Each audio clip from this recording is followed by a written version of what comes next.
hari ini adalah hari Paskah atau hari kemenangan, maka kita akan belajar tentang kebangkitan Kristus. Kebangkitan Kristus adalah menjadi pusat kehidupan atau menjadi pusat kemenangan bagi kita orang-orang yang percaya. Mari kita melihat Alkitab kita bersama-sama di dalam Matius pasal yang ke-28 ayat 1 hingga ayatnya yang ke-10. Kita akan membaca firman Tuhan ini secara bergantian. Bapak Ibu, ayat yang kedua dan di ayat yang ke-10 kita akan baca bersama-sama. Saya membacakan ayat yang pertama, Matius pasal 28 ayat yang pertama hingga ayatnya yang ke-10. Kita akan mendengarkan sabda Tuhan ini. Firman Tuhan berkata, setelah hari Sabat lewat, menjelang menyingsingnya fajar pada hari pertama minggu itu, pergilah Maria Magdalena dan Maria yang lainnya mengengok kuburan itu. Ayat 2.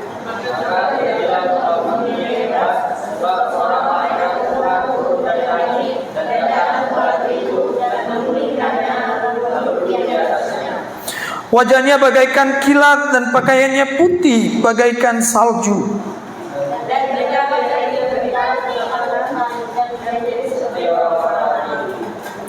Akan tetapi malaikat itu berkata kepada perempuan-perempuan itu, janganlah kamu takut, sebab aku tahu kamu mencari Yesus yang disalibkan itu.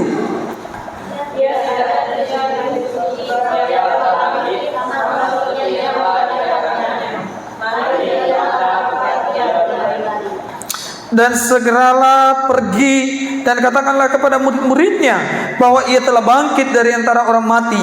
Ia mendahului kamu ke Galilea. Di sana kamu akan melihat dia. Sesungguhnya aku telah mengatakannya kepadamu.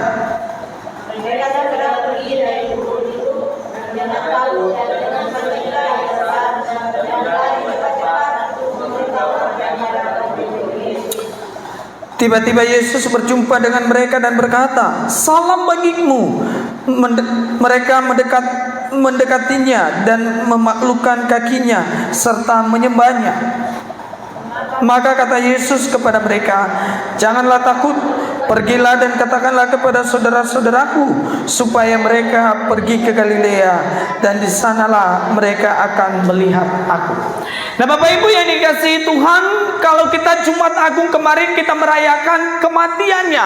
Kalau dikatakan orang, kenapa Yesus harus mati? Kenapa Tuhan harus mati? Ketika Yesus disalib, lalu siapa yang menjaga dunia ini? Siapa yang mau memelihara dunia ini? Nah, Alkitab cukup jelas mengatakan, Bapak Ibu yang dikasihi Tuhan, kita melihat dulu firman Tuhan ini supaya ketika orang bertanya kepada kita, kita tidak meraba kiri kanan. Mari kita melihat 1 Petrus pasal yang ketiga ayat 18. Jadi kita perlu menyadari bahwa yang disalibkan itu bukan Tuhan kita, tapi yang disalibkan itu dalam kemanusiaan. Mari kita melihatnya di dalam 1 Petrus pasal 3 ayat 18. 1 Petrus pasal 3 ayat ke-18, boleh ditampilkan? Sebelum kita masuk ke dalam pembahasan kita hari ini. Sebab juga Kristus telah mati sekali untuk segala dosa kita. Kristus telah mati sekali untuk segala dosa kita. Ia yang benar untuk orang-orang yang tidak benar, supaya ia membawa kita kepada Allah.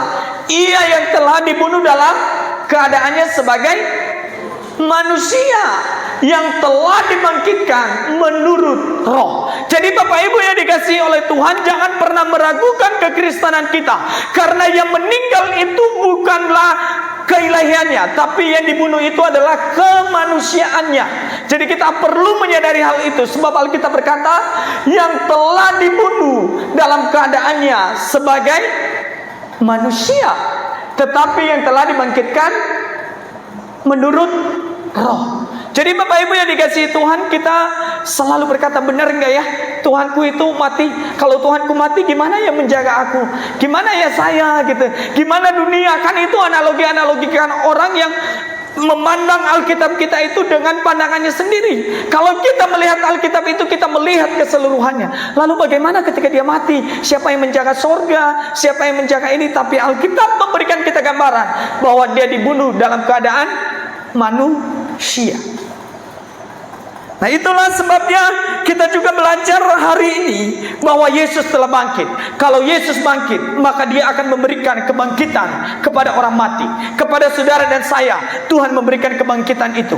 Karena kita akan sama-sama dengan Tuhan, untuk sepakat dengan Tuhan, untuk seirama dengan Tuhan. Makanya jemaat Tuhan, di tempat ini saya selalu ingatkan, jangan hanya memikirkan hidup yang sekarang, tapi pikirkan juga kehidupan yang akan datang. Karena kehidupan yang akan datang, itulah persoalan kita dengan Sang Pencipta kita. Itu benar, tetapi kita harus mempersiapkan sejak dini.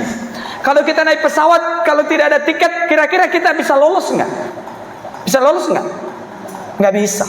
Sehebat apapun kita, kalau kita tidak punya tiket, kita tidak akan bisa lolos. Benar ya Bapak Ibu ya? Kalau kita mau naik pesawat, kita perlu tiket. Maka kalau kita mau masuk surga, kita perlu Yesus, supaya kita bisa sampai ke surga. Karena hanya Yesuslah yang bisa membawa kita ke surga. Nah, ada beberapa hal yang mau kita perhatikan Bapak Ibu yang dikasihi Tuhan. Orang berkata Yesus tidak bangkit dari orang mati, tetapi kita melihat ayat-ayat ini berkata, ayat yang pertama sampai ayat yang ketiga itu berbicara tentang apa?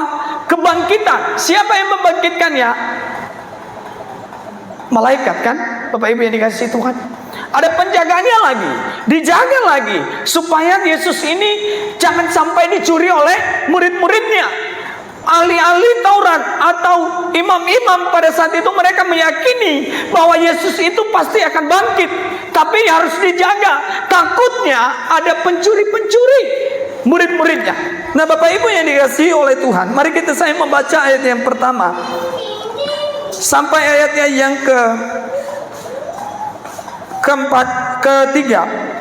Setelah hari Sabat lewat, menjelang menyingsingnya fajar pada hari pertama minggu itu, pergilah Maria Magdalena dan Maria yang lainnya mengengok kubur itu. Maka terjadilah gempa bumi yang hebat, sebab seorang malaikat Tuhan turun dari langit dan datang ke batu itu dan menggulingkannya, lalu duduk di atasnya. Wajahnya bagaikan kilat dan pakaiannya putih bagaikan salju.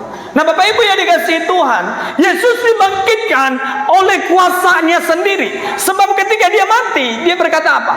Di tanganmu kuserahkan nyawaku. Berarti apa? Ketika Yesus menyerahkan nyawanya, barulah Yesus meninggal. Kalau Tuhan tidak menyerahkan nyawanya, maka tidak akan terjadi apa-apa Bapak Ibu yang dikasihi oleh Tuhan Yesus Kristus. Maka kita perlu menyadari dalam hidup ini, sekali lagi saya ulangi, kalau Yesus sudah bangkit dari antara orang mati, maka percayalah, kebangkitan Bapak Ibu Saudara dan saya itu pasti di dalam Yesus Kristus. Itu bukan hanya candaan, itu bukan hanya main-main, itu bukan hanya doktrin kekristenan, tetapi itu real adanya. Itu nyata bagi orang-orang yang percaya. Kita percaya semua Bapak Ibu yang dikasihi Tuhan. Makanya kita bersyukur, kita mengabdi, kita beribadah, kita berdoa, kita menyembah Tuhan. Karena inilah waktunya kita di bumi ini menunjukkan kita itu bahwa perlu Yesus. Apa masalah hidup kita hari-hari ini? Mungkinkah masalah itu menggerogoti ekonomi kita? Mungkinkah masalah itu menggerogoti keluarga kita? Mungkinkah masalah itu menggerogoti masa depan kita? Mungkinkah masalah itu sedang bergumul dalam hidup ini? Masih adakah jalan yang Tuhan berikan? Kalau Yesus dibangkitkan oleh malaikat, maka hal yang sama akan terjadi dalam kehidupan kita. Hal yang sama akan menjadi bagian kita. Jadi jangan takut, jangan bimbang. Sebab ku tahu Dia pegang hari esok. Kubur kosong membuktikan Dia hidup. Sebab Dia hidup. Ada hari esok. Kalau Yesus hidup, masih ada hari esok. Kalau Yesus hidup, masih ada masa depan. Kalau Yesus hidup dalam diri kita, maka kita bisa mengalahkan dunia ini. Kita ada pujian tadi, lebih dari pemenang dalam segala perkara. Iblis telah dikalahkan oleh kuasa siapa? Oleh kuasa darahnya. Bapak Ibu yang dikasihi Tuhan, saya melihat tadi Ibu Majelis melihat, mungkin dia mendengarkan kisah yang sedih ya, mamanya saudara kita ya. Sedih memang, tapi itulah manusia. Tidak kenal siapapun, presiden ke, tentara ke, siapapun. Tuhan tidak mau pandang itu. Kalau Tuhan bilang pulang, pulang, selesai. Maka sebelum itu Bapak Ibu yang dikasihi Tuhan, mari kita bangkit dulu dalam kehidupan kita sehari-hari ini. Bapak Ibu yang dikasihi Tuhan, kita mati hanya sekali, tapi kita hidup 2 kali Bapak Ibu. Kan kemarin ya sudah dijelasin sama Pak Pendeta. Kalau kita ada di dalam Tuhan, kita pastikan kita hanya mati sekali. Gak mau kan kita mati di dalam perapian? Gak mau Bapak Ibu yang dikasihi Tuhan. Maka dari itu, mari kita sebagai anak-anak Tuhan, kalau Yesus sudah bangkit, mari bangkitkan iman kita, mari bangkitkan kepercayaan kita. Jangan hanya bangkitkan amarah terus yang kita bangkitkan. Jangan hanya bangkitkan ngomongin orang terus menerus. Jangan kita hanya bangkitkan kita salah terus menerus. Kayaknya kalau khotbah yang kita dengar menyinggung kita, waduh, Pak Pendetanya susah betul ini, khotbahnya kayaknya menyinggung saya. Enggak, sebagai hamba Tuhan itu kami hanya menyampaikan kebenaran. Itulah Alkitab mengatakan, nabi-nabi itu menyampaikan kebenaran. Kalau Israel bertobat, mereka akan melihat Allah. Kalau Israel tidak bertobat, mereka akan melihat kebinasaan. Jadi jangan, Bapak Ibu yang dikasihi Tuhan, saya selalu bilang, saya selalu sampaikan kepada jemaat di tempat ini, saya adalah hamba Tuhan. Kalau saya menyembunyikan kebenaran di hadapan Bapak Ibu, maka saya sedang menjerumuskan Bapak Ibu ke dalam hal-hal yang tidak berkenan kepada Tuhan. Maka dari itu Yesus bangkit bagi kita hari ini. Mari kita bangkitkan iman kita. Orang-orang yang ada di kampung daya ini, mari kita menjadi pembuat sejarah, baik bagi gereja Tuhan, baik bagi lingkungan kita, bagi keluarga kita. Saya melihat kemarin data-data jemaat kemarin siang saya melihat dokumen-dokumen lama jemaat. Rupanya semua jemaat yang ada di sini, hampir semua sudah menduduki majelis. Luar biasa semua. Berarti iman kita sudah dewasa di dalam Tuhan. Jadi Bapak Ibu yang dikasihi Tuhan, mari kita bangkit bersama-sama. Mari kita menang bersama-sama. Menang atas dosa. Makanya ada lagu itu anak sekolah minggu. Ku menang bersama Yesus Tuhan. Ku menang di dalam peperangan. Gimana kita mau menang dalam peperangan? Kita masih awat-awatan, kita masih cari kesalahan, kita masih ini, masih itu.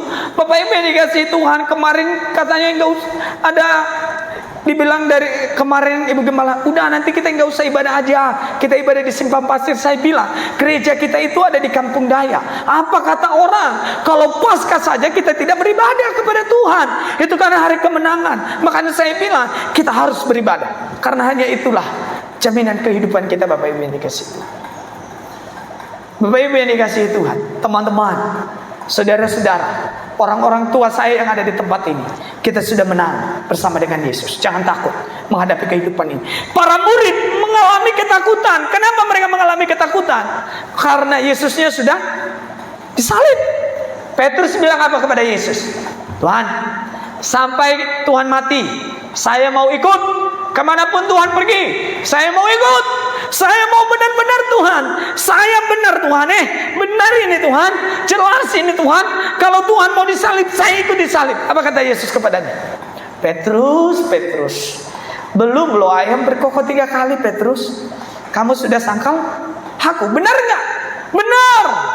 Karena kita itu terlalu, aku lo orang beriman, mau ikut salib. Apa katanya? Ini kayaknya orang ini tiap hari datang ke gereja. Kamu tiap hari datang ke gereja enggak? Enggak Pak, saya enggak pernah datang ke gereja tiap hari. Biasanya dalam ilmu kepepet begitu kan, Bapak Ibu yang dikasihi Tuhan. Tapi hari ini janganlah takut, sebab Yesus sudah dibangkitkan dari antara orang mati. Dan Bapak Ibu Saudara, penuh kemenangan demi kemenangan. Malaikat itu membangkitkan Yesus dan menghancurkan tembok itu. Kenapa Yesus tidak dikasih ya? Kan Yesus udah dipaku ininya, lambungnya. Ketika Thomas bilang, Yesus tunjukkan kepada saya, kamu benar-benar Tuhan yang saya sembah apa bukan? Kenapa masih ada lubang pakunya? Kenapa masih ada tusukannya? Kenapa? Hal itu membuktikan bahwa dia tidak pernah berubah. Dulu, sekarang, sampai selama-lamanya. Kalau dia berubah bangkitnya, murid-muridnya bingung. Ini benaran Yesus apa bukan? Maka kita harus perlu menyadari. Mari Bapak Ibu yang dikasihi Tuhan, kita bangkit bersama-sama. Bersama Yesus lakukan perkara besar. Bersama Yesus tiada yang sukar. Bersama Yesus ada jalan keluar. Untuk masalahku, untuk masalahmu, untuk masalah kita semua. Tapi cuman kitanya kan bukan saya ini ya. Kita terkadang berjalan dalam pikiran kita sendiri. Apalagi kalau kita mengalami masalah yang besar menurut kita. Kita gak mau Tuhan lagi. Tapi terkadang kita berjalan sendiri. Alkitab mencatat di dalam Yohanes pasal 11 ayat 25 sampai 26. Yohanes pasal 11 ayat 25. Ini ayat yang ke-26.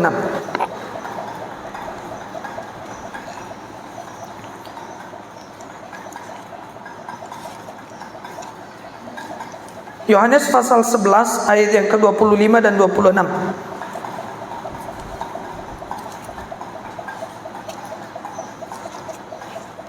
Alkitab mencatat dan memberikan kita gambaran Bapak Ibu yang dikasihi Tuhan. Ayat yang ke-25. Jawab Yesus, akulah kebangkitan dan hidup. Barang siapa percaya kepadaku, ia akan hidup walaupun ia sudah mati. Alkitab mencatat Bapak Ibu, barang siapa percaya kepadaku, ia akan hidup walaupun ia sudah mati. Kematian jasmani itu ada, tapi roh kita itu tidak pernah mati. Jadi sekalipun fisik ini sudah mati, tubuh ini sudah hancur, tapi roh kita itu tetap ada. Itulah yang menjadi persoalannya bagi kita Bapak Ibu yang dikasihi Tuhan. Sekali lagi saya membacakan ayat ini.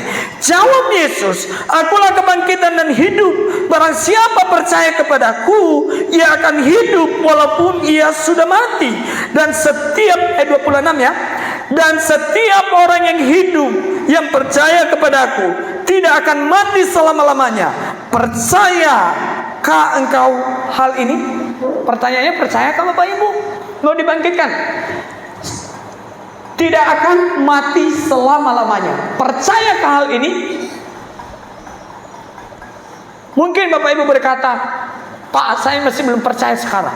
Tapi nanti kita akan melihat ketika kita sudah menghadap Sang Khalik, Sang Pencipta kita, Bapak Ibu yang dikasihi Tuhan.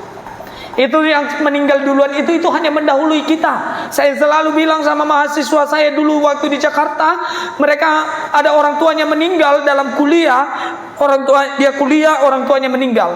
Kita selalu berkata, itulah titik terakhir kita sebagai manusia. Tetapi ingat, ketika kita mati masih ada kehidupan yang perlu harus kita pertanggungjawabkan di hadapan Tuhan.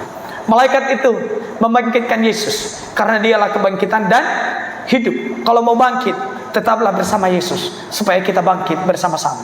Jangan tinggalkan Yesus. Jangan hanya gara-gara Fortuner tinggalkan Yesus. Jangan hanya gara-gara cewek cantik. Saya mau ingatin, cewek-cewek Kristen itu lebih banyak yang cantik sebenarnya. Tapi kitanya aja yang matanya agak sedikit kelilipan, yang tidak bisa melihat bahwa sekeliling kita itu penuh dengan cewek-cewek yang cantik. Kata Pak Bin kemarin, Pak, mungkin jemaat pemuda Kampung Dayak jodohnya ada di Simpang Pasir. Saya bilang silakan Pak, enggak apa-apa kalau jodohnya di sana kan, enggak apa-apa. Yang penting kita tetap dalam koridornya. Bapak Ibu yang dikasihi Tuhan, Yesus sudah mati bagi kita dan dia bangkit bagi kita. Yang berikut yang kita pelajari dari ayat ini, ayat yang ke-5 sampai 8 membuktikan bahwa kubur itu kosong. Ayat 5 berkata begini, akan tetapi malaikat itu berkata kepada perempuan-perempuan itu, janganlah kamu takut, sebab aku tahu kamu mencari Yesus yang disalibkan itu. Ia tidak ada di sini, sebab ia telah bangkit, sama seperti yang telah dikatakannya.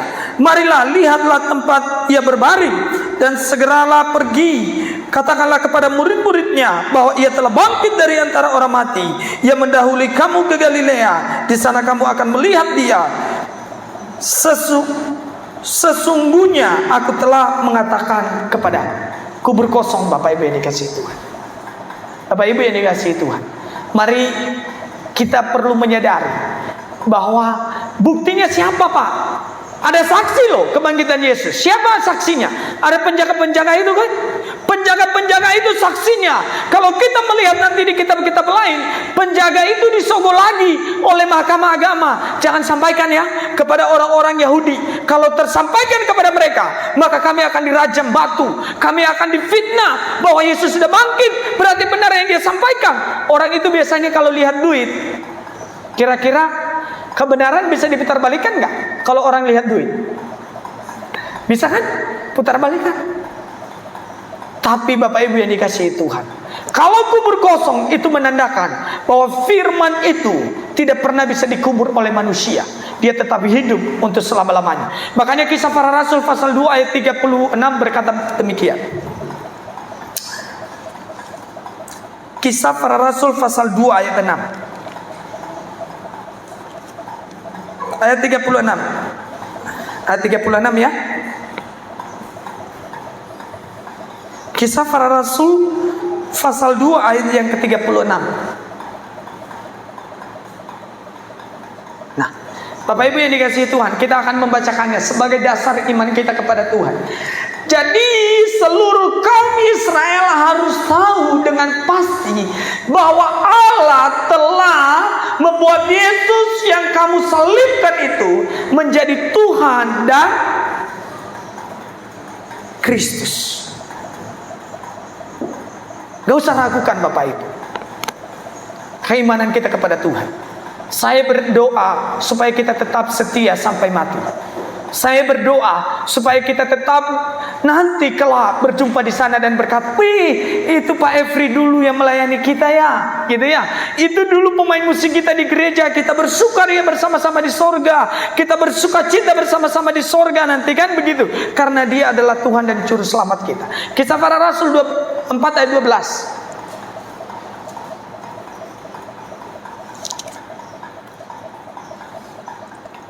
Sabar Bapak Ibu yang dikasihi Tuhan. Kayaknya namanya juga tim media kita ini baru belajar semua kan Bapak Ibu yang dikasihi Tuhan. Kita itu belajar dari hal-hal yang kecil, dari mayat yang dengu sampai tidak dengu lagi. Dari semuanya kita harus belajar. Nah, Alkitab berkata, dan keselamatan tidak ada di dalam siapapun juga selain di dalam Dia. Sebab di bawah kolong langit ini tidak ada nama lain yang diberikan kepada manusia yang olehnya kita dapat diselamatkan. Jadi tidak ada keselamatan di luar Yesus, tidak ada keselamatan. Di dalam Yesus ada keselamatan. Karena hanya dengan darah Anak Domba Allah kita disucikan. Kubur kosong membuktikan dia hidup. Jadi jangan takut. Kalau mau dengar sejarah lagu itu, Bapak Ibu nanti cari di Google. Ada satu hamba Tuhan yang dimana semua yang dia impikan, jemaat yang dia layani, kalau udah meninggalkan dia semua sudah dia meninggalkan. Dan dia teringat dengan lagu itu. Dia menuliskan lagu itu bahwa kubur kosong membuktikan dia hidup dan masih ada hari esok. Dan percaya ketika dia menuliskan lagu itu dan itu jadi kenyataan, jemaat yang dia layani bertumbuh sedemikian rupa. Karena apa? Karena dia menggantungkan hidupnya kepada Tuhan. Makanya 1 Korintus 15 ayat 22 sampai 21 dan 22 berkata demikian Bapak Ibu yang dikasihi Tuhan.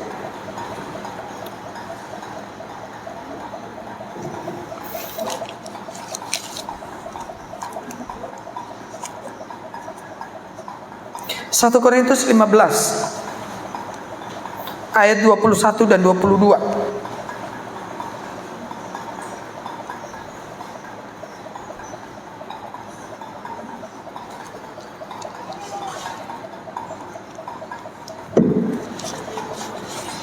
Saya membacakannya buat kita Bapak Ibu yang dikasihi oleh Tuhan. Ayat 21.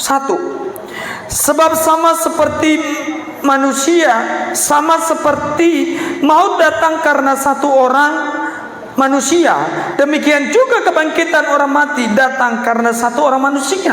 Karena sama seperti semua orang mati dalam persekutuan dengan Adam, demikian pula semua orang yang dihidupkan kembali dalam persekutuan dengan Kristus. Jadi percayalah, kebangkitan itu menjadi milik kita. Kubur kosong membuktikan ia hidup. Yang ketiga Bapak Ibu yang dikasihi Tuhan, Alkitab memberikan kita gambaran bahwa kebangkitannya harus mengubah konsep kita, bahwa kita tidak perlu takut lagi. Mari kita melihat ayat yang ke-28. ayat yang ke-9 maksud saya, di Matius tadi yang kita baca. Ayat yang ke-9 berkata demikian. Tiba-tiba Yesus berjumpa dengan mereka dan berkata, "Salam bagimu." Mereka mendekatinya dan memeluk kakinya serta menyembah dia. Maka kata Yesus kepada mereka, "Janganlah takut." Apa yang menjadi ketakutan kita, Bapak Ibu ini Tuhan? Yesus berkata kepada kita hari ini, janganlah takut. Janganlah takut. Kita takut nggak punya masa depan, bener ya? Kita takut nggak punya jodoh. Kita takut nggak punya makanan. Jangan takut. Kalau kita berharap kepada Tuhan, pasti pertolongan Tuhan itu sungguh ada dan nyata dalam hidup kita. Bapak Ibu yang dikasihi oleh Tuhan Yesus Kristus, melalui kebangkitan Yesus ini, janganlah kita menjadi takut dalam kehidupan kita. Teruslah berpegang kepada imanmu. Teruslah berharap akan kasih setia Tuhan. Kita setia sampai mati untuk selama-lamanya. Mari Bapak Ibu, kita berdoa dan kita tunduk kepala. Hormat pujian